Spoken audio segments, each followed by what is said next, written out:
Welcome to the All Things Wildfire podcast, where we delve into the latest trends and hot topics in protecting properties against wildfire. So sit back, relax, and join us as we arm you against disaster. Hello, everyone. Welcome to another episode of All Things Wildfire.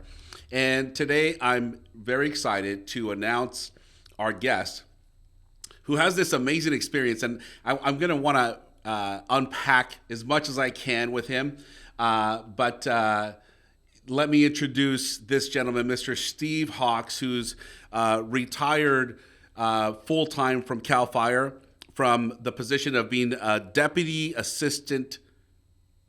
Let me rephrase that, Steve, because I wrote this down, okay? Assistant Deputy Director. Did I get that right? You got it right, yeah. Awesome. So, Steve, thank you for joining us, man. And I know that you've made some leaps and some changes since CAL FIRE, and that's still in the wildfire prevention space. But, man, I would love to have you first introduce yourself, maybe tell us about your history, and then we'll jump into some juicy questions about wildfire. Sounds great. And first off, thanks for having me here today. So, as you mentioned, Steve Hawks retired from CAL FIRE as Assistant Deputy Director after 30 years with the department. I spent the first 24 years in the field from firefighter to battalion chief, responding to all types of emergencies across the state of California, and particularly wildland fires. The last 6 years of my career, I transitioned to working in the Community Wildfire Preparedness and Mitigation Division. We more commonly refer to it as CWPM for short. Thank you. Everyone appreciates that, by the way.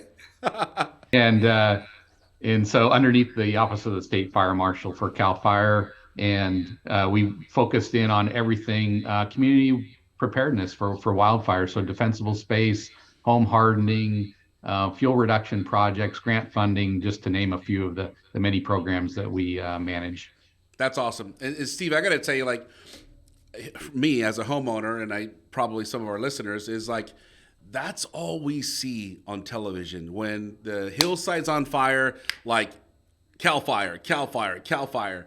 And man, for me, it's really interesting to see someone like you who actually, you had an influence in the state of California. Like that's where you worked, right?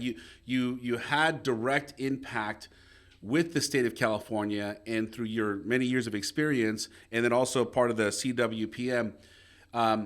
Let's talk a little bit about the things that you brought to California into legislation to say, hey guys, we really need to be paying more attention about these things and the fuel reduction and other things that you began to implement. Can you share a little bit about that? Yeah, one of the things that we did in Sacramento level was when a legislator proposed some legislation that impacted CAL FIRE and our community, our CWPM division, that we analyzed that to determine the impacts on the department, and then made recommendations on how to implement that provisions should the legislature and then the governor ultimately sign that into law. An example was Assembly Bill 38 that passed a couple years ago, requiring when a home is sold in the high or very high fire hazard severity zone in the state responsibility area, that the homeowner is supposed to have a defensible space compliance inspection and proof that they've passed, and then pass that on to the prospective buyer of that property. And so when that bill was signed into law, we had to develop this new program to implement the intaking of people who needed the inspections in order to provide that documentation, and then schedule our inspectors to go out and perform that inspection and provide the documentation. CAL FIRE had already had a defensible space inspection program in place for a number of years, so that one was a pretty relatively easy transition for us. Got it. And Steve, I think AB 38 is really interesting. I think it was powerful because this sense of awareness keeps being brought up to the community, and specifically in this example of real estate, the buyer is being made aware. Hey, Mr. Buyer, be made aware that you're going to be purchasing a home in the high fire severity zone. And I think that allows more transparency, because I look at this now, and we're dealing with insurance brokers, and part of what they tell us is that I wish that my customer, my insured, would have told me they were buying a home in Malibu, in California, on the hillside, in the high fire severity zone, before they got into escrow, because now we have this insurability problem. So what I like about AB 38, it does allow some more information to come up to the surface for the buyer to say, hey, beware, or be mindful, or understand what you're walking into with being in the high fire severity zone. So kudos to you guys for making that happen, because I think it's very, very useful for the buyer and for the seller to understand, what work they have to be doing for that home. So I love that. It really helps prospective buyers understand what they're getting into, like you said, and helps them identify actions that they can take to prepare for wildfire. Absolutely. And in some cases, they may have to think twice, if how badly do you really want to live here? How much do you love the home? Because you may have to do all these things to prepare yourself for it. So again, good awareness for the buyer. So I love that you guys were able to implement that. Now, Steve, still sticking with CAL FIRE, I want to ask you a couple more questions. You guys have developed or come to being able to create these grants or receive these grants for fuel reduction and a few other things. Can you talk a little bit about how, if the homeowners or if communities have been able to benefit from that type of fuel reduction, or how have they been able to benefit from these grant programs? Yeah, so CAL FIRE has several grant programs, but the one that was underneath the division that I oversaw was the Wildfire Prevention Grant Program. And due to the kind of historic spending that the governor and legislature have put forth over the last several fiscal years, we've been a benefit of having a lot of funding, upwards of $120 million annually, to grant out for hazardous fuel reduction projects, planning documents like development of CWPPs,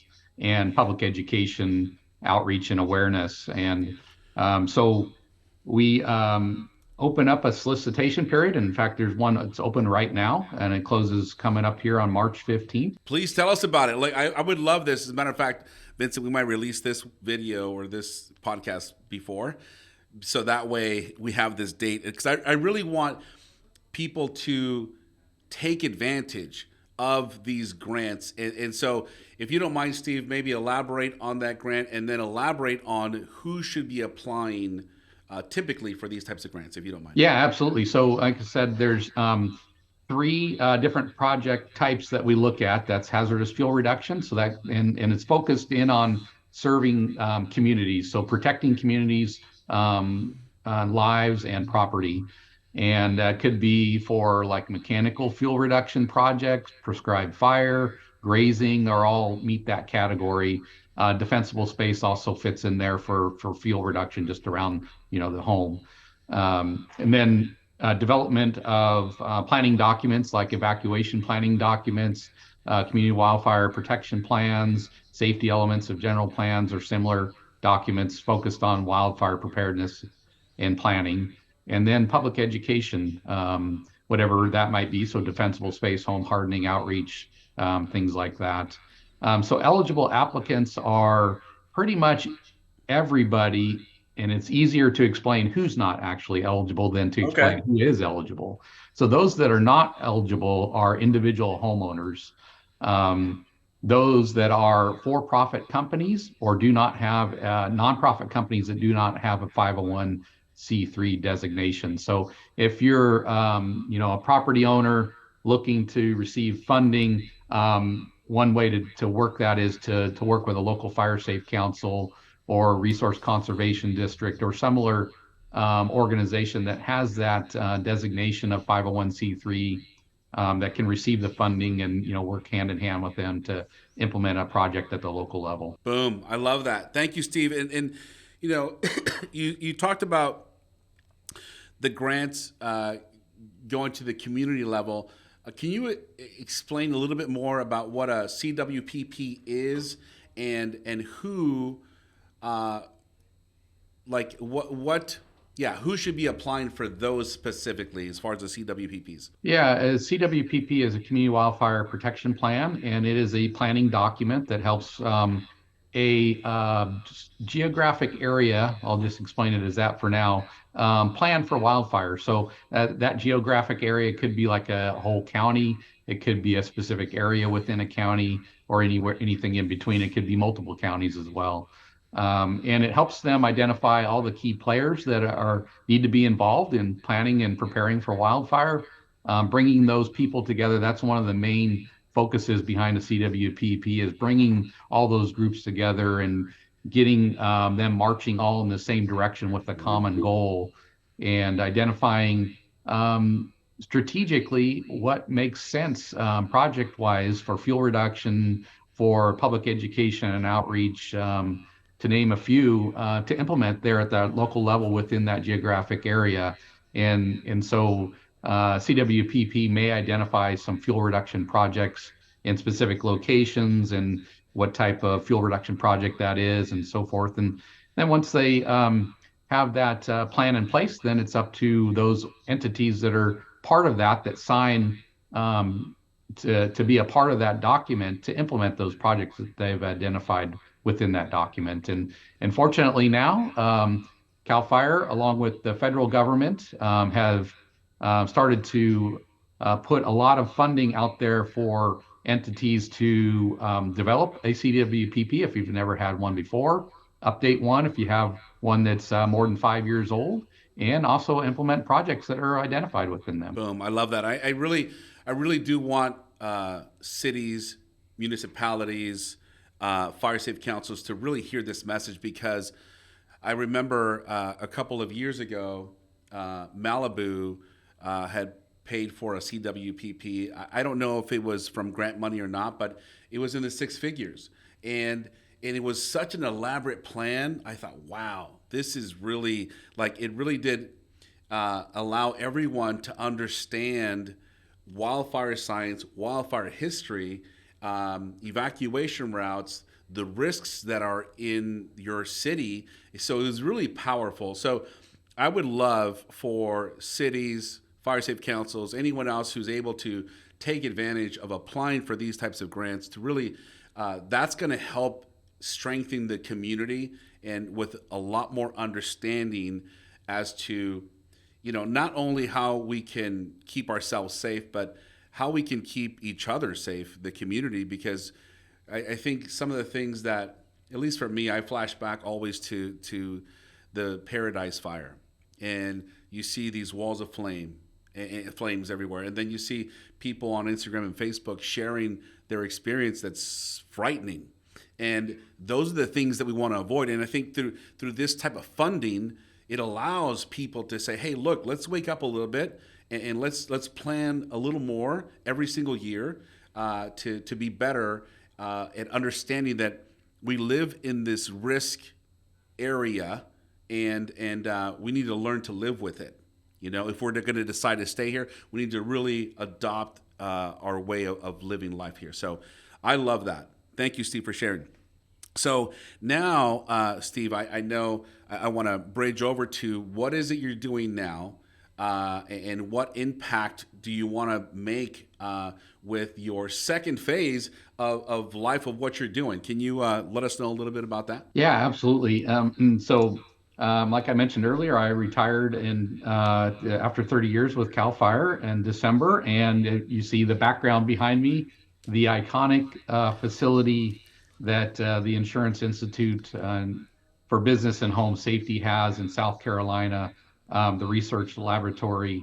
And so I've joined IBHS as Director of Wildfire Policy, and I couldn't be more happier to join this team. I had the awesome opportunity before I retired full-time with CAL FIRE to work with IBHS, doing some research and just really, really respect the work that IBHS does and how critically important it is and how powerful the research is at pushing mitigation matters that really make a difference and on the ground and really preparing communities. So when I was afforded the opportunity to join the IBHS team, it was an easy decision for me, and happy to Boom. be a part of the team. And also, just on a side note, I have returned to CAL FIRE as well, part-time, doing some of the same things that I.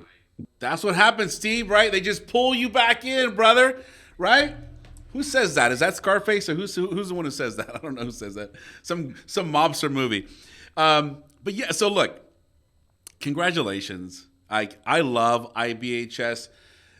Cutting edge on research, investing the money to really understand wildfire and all of the facets around it. So I got to say, my friends, if you have not checked out IBHS, please look them up online. This is the gold standard right now, okay?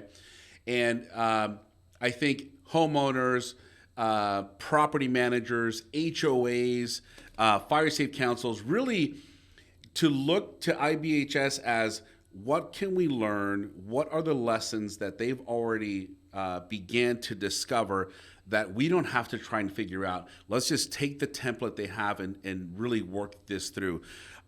So super proud of what you're doing. I love it. One of the things that IBHS is good at is recruiting excellent people. So kudos to them as well for making that happen.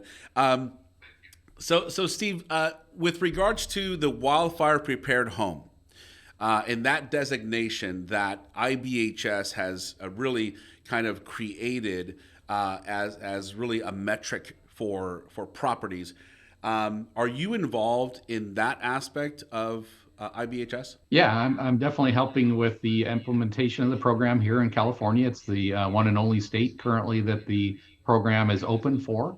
Okay. And so working to help implement that across the state and do education and outreach that, hey, this program's out here and it's a great program, so please take advantage of it. So yeah, definitely that is one of the tasks that I have with IBHS. I love it. And you know, what I was just speaking earlier about, we got a call from a customer, and I get all excited when I hear these kind of things. We got a call from a customer that says, hey, we want to apply for the IBHS designation. And with Allied Disaster Defense, you know, we go out and we'll do an assessment, report back to IBHS and say, here are the findings. But what was really incredible to hear was this homeowner said that the insurance carrier said to them, if you get this designation, we will be able to offer you a significant discount.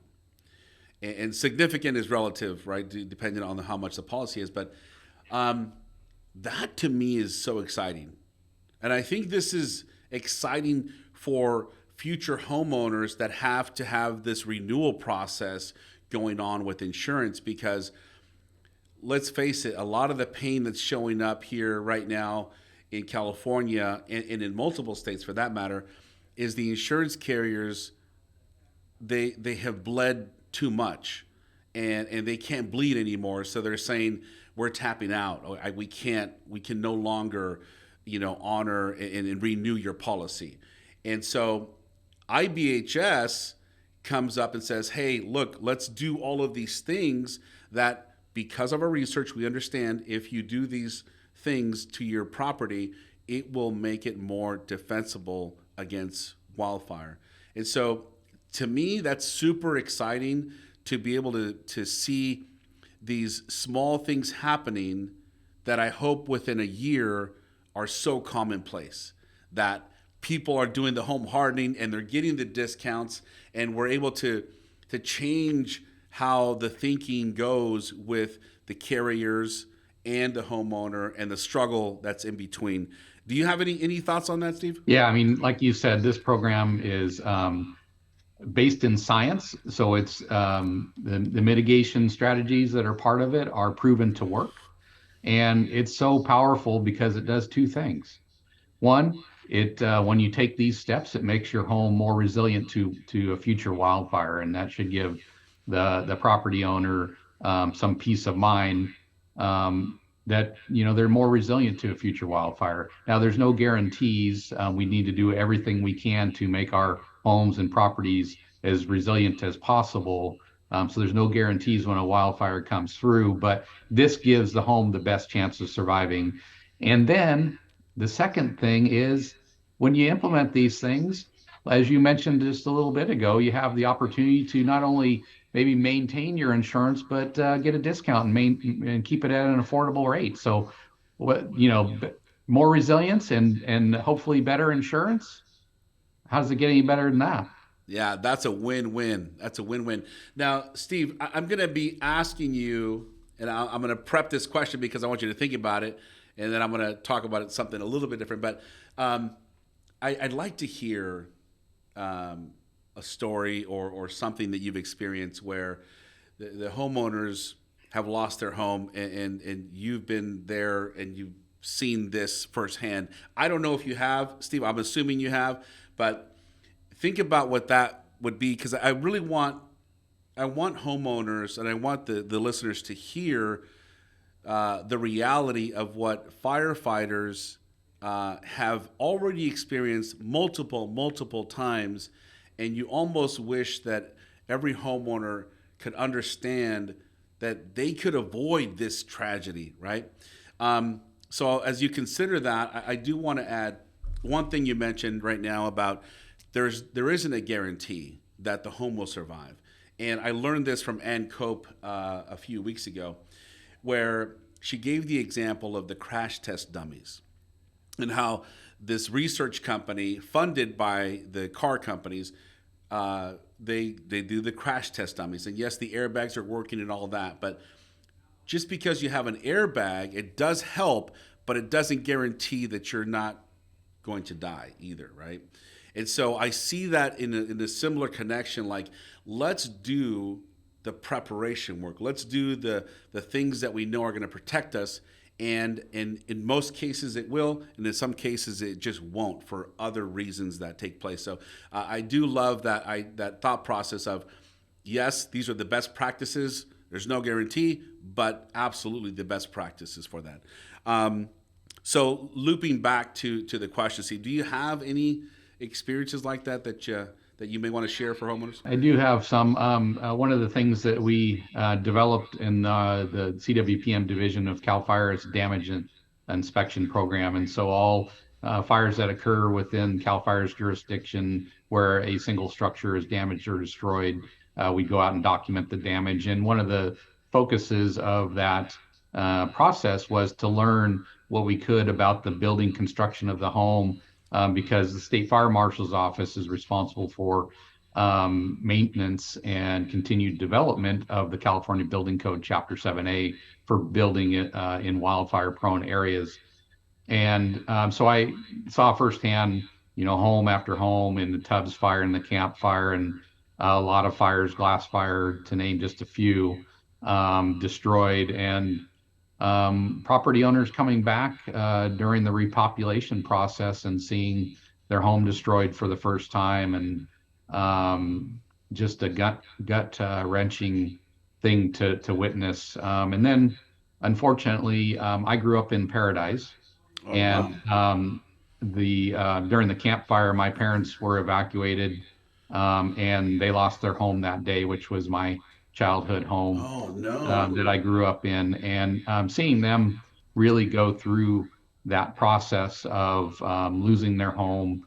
They were able to take with them a few of their belongings, but lost most of their belongings, have to go through the insurance process to recoup the insurance funds and get reestablished with a new home and everything, because pretty much everything was gone. It was just a horrendous process.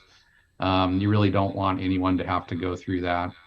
And then a couple weeks back with IBHS, I had the opportunity. I missed out on being at your property for the designation of the Wildfire Prepared Home Plus but I was in Paradise, and we designated the first new build home built to the Wildfire Prepared Home Plus standard of Gary Ledbetter, and he really had a good way of explaining, how he went, what he had to go through when he lost his home during the Camp Fire, and then his thought process of getting back on his feet and rebuilding, but he didn't want to rebuild, to a standard that was going to potentially put his home at risk again during another event similar to the Camp Fire. So he took the opportunity to really dig in and understand the science that IBHS and others are producing and what he could do to prepare himself. And he built his house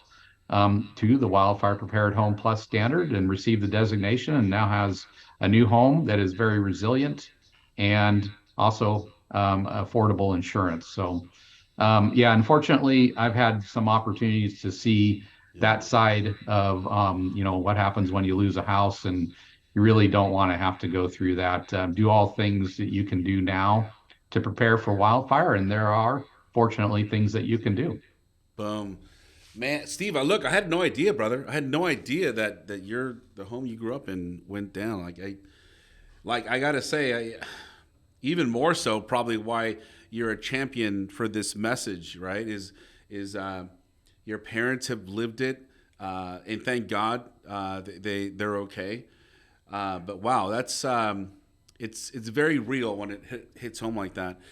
And I gotta say, I think because with our company, Allied Restoration, I normally see the other side. I see the rubble. I'm meeting with the customers, and it's very tragic. Or it's a partial burn of a wildfire. But the relocation, the upheaval, the changing of your life, the changing of all the routines, the maybe you're so far now that the kids used to ride their bikes to school. That's not happening anymore. Now you've got to make so many other arrangements to fit this massive disruption in your life that I think a lot of people just don't realize there's so much pain that comes with that. That if we were just more prepared, we would feel better about knowing we've done the best we possibly can to avoid as much pain as we possibly can. Steve, I got to tell you, man, I enjoyed having you on the show. I'm going to move your show up a little bit in our routine, because I really do want people to take advantage of these grants that are available, that are there, and I want to be able to push out the message as much as we possibly can. But in closing, Steve, is there anything that you would want to share with the listeners? And the listeners are the typical homeowner or a fire safe council or insurance brokers. In some cases, we have some city managers listening. Is there anything that you want to contribute to them in your final thoughts here? Yeah, absolutely. And first, to close out the grant, so if you want to learn more about the wildfire prevention grants or other grant programs with CAL FIRE, you can visit fire.ca.gov and look underneath the grant drop-down menu at the top of the screen. But aside from that, like I said, there's mitigations that you can take now that make a difference, and that we know are proven to make a difference and build resiliency into homes. And we're not powerless to do anything about this. We have the ability to do things, and now's the time. Don't wait. A lot of these take time to implement, and some of them take substantial commitment of financial resources, so which may need to be done over a period of time. So start now. Do all you can do. It centers around defensible space and home hardening at the parcel level. That's what makes a difference. Start now, do all you can do, and get prepared. Boom! I love that. Start now. I mean, that's we. There's that saying that the best time to plant a tree was 20 years ago, but the next best time is now. Same thing with our prevention. let's do it now, because to your point, you're right. Some of these things do take a little bit of time, or they do take some additional resources that could extend the time frame. But starting now, and I love what you said, which is, I think a tagline created by the IBHS, I think, is we are not powerless against wildfire. And I love when you're able to say that too, because it's the reality. This is the message that needs to get out to every single property owner, to let them know wildfire is not just the devastation that we have to suffer because we live in the WUI. It is something that we have to learn how to live with, and we are not powerless against wildfire. So, Steve, thank you again, brother. I really do appreciate your time. Congratulations on your retirement. And congratulations on going back to CAL FIRE part-time. And congratulations on your position with IBHS. I look forward to seeing more progress and the cutting-edge thoughts that you're going to bring to IBHS to make things even better. So, brother, thank you so much. I appreciate you. Yeah, thank you for having me on here. I appreciate it. You got it. Take care, brother. Take care. That's all for this episode of All Things Wildfire. If you like this episode, be sure to subscribe to our show and follow us on social media to stay up to date on all things wildfire. And as always, thanks for listening.